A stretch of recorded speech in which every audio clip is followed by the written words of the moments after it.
우리 주 예수 그리스도의 은혜와 평강이 여러분에게 늘 함께 있기를 간절히 소원합니다.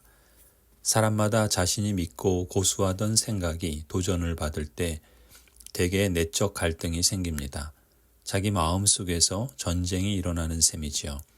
이런 내적 갈등은 자기 안에서만 일어나는 것이 아니라 몇 사람이 비슷한 고정관념을 갖고 있고 그 생각이 도전을 받을 때 벌어지는 갈등은 훨씬 강도가 세다 볼 수 있습니다.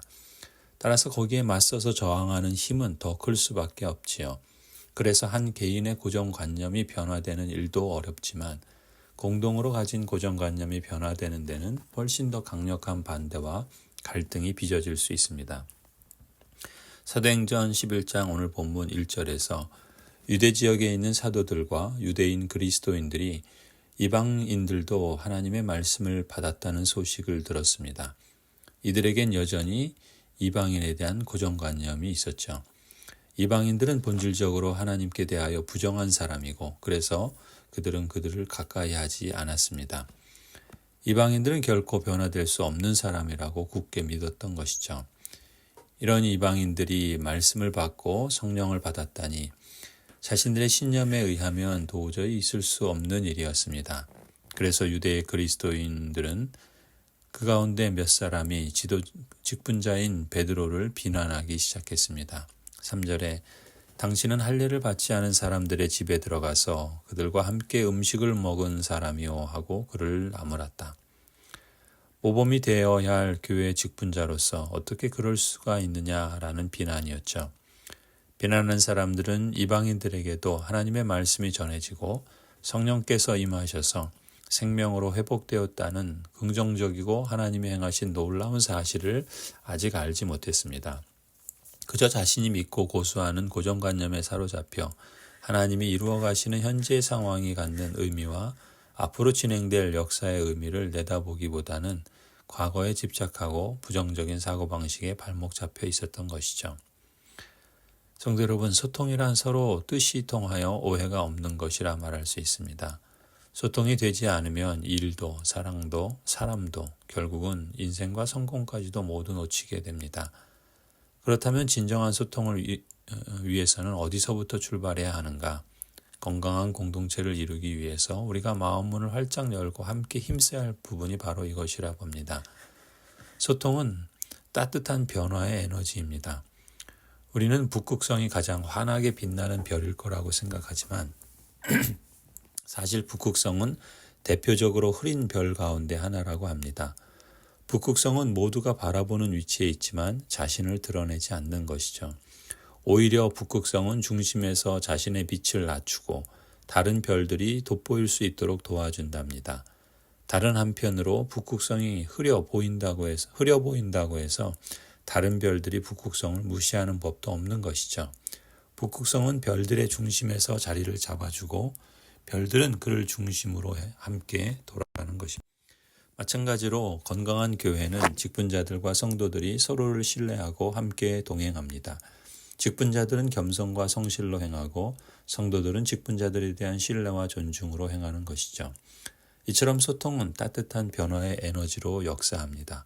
이것이 우리가 함께 힘써 지키고 성령께서 하나 되게 하신 것을 굳게 지켜야 할 부분이라고 믿습니다. 하지만 불통과 먹통이 있을 수 있죠. 불통, 먹통은 차가운 고집의 에너지라고 봅니다. 북극성이 자신의 빛을 돋보이게 한다든지 자기만 무조건 따라오라고 한다든지 혹 다른 별들은 북극성은 필요 없고 자기 마음대로 가버린다면 그야말로 공동체는 일도 사랑도 사람도 결국은 인생도 모두 놓칠 수 있습니다. 오늘 본문에서 할례받은 유대 그리스도인들이 처음에는 그랬습니다. 하지만 그들 역시 진정 지혜롭고 용기 있는 선택을 하지요. 어떻게 변화됩니까? 먼저 4절을 보면 베드로가 비난하는 동료 교인들에게 이제까지 진행된 일들을 차례로 설명합니다. 직분자인 베드로 자신이 요빠에서 기도할 때 일어난 일들로부터 해서 가이사라에 있는 고넬료의 청함을 받고 이방인 가정에 방문한 이야기, 그리고 하나님의 말씀을 전할 때 성령 하나님께서 그들에게 임하신 이야기, 이제 이방인들도 성령 안에서 한 몸, 교회의 한 일원이 되었다. 그렇기에 세례를 베푼 이야기까지 차근차근 설명합니다. 그리고 17절에서 이런 일련의 일들이 갖는 의미들을 덧붙여 이렇게 말합니다. 그러므로 하나님께서는 우리가 주 예수 그리스도를 믿을 때 우리에게 주신 것과 같은 선물을 그들에게도 주셨는데 내가 누구이기에 감히 하나님을 거역할 수 있겠습니까? 여기서 우리가 주목할 점은 이것입니다. 어떤 사건과 사안을 볼 때 하나님께서 지금 어떤 일을 진행하고 계시는가라는 관점입니다. 그런 관점에서 현재 진행되는 일들, 또한 현재 우리가 처한 위치와 의미들을 긍정적으로 해석하는 점이 참 중요합니다. 자신이 고수하는 생각이나 경험을 앞세우기보다는 하나님이 이 사안을 통해서 무엇을 하시는지 또 무엇을 진행하시려고 하시는지를 보는 쪽으로 마음의 눈을 돌릴 필요가 있는 것이죠. 18절을 보면은 처음에 사도 베드로를 비난했던 형제들이 어떻게 반응합니까?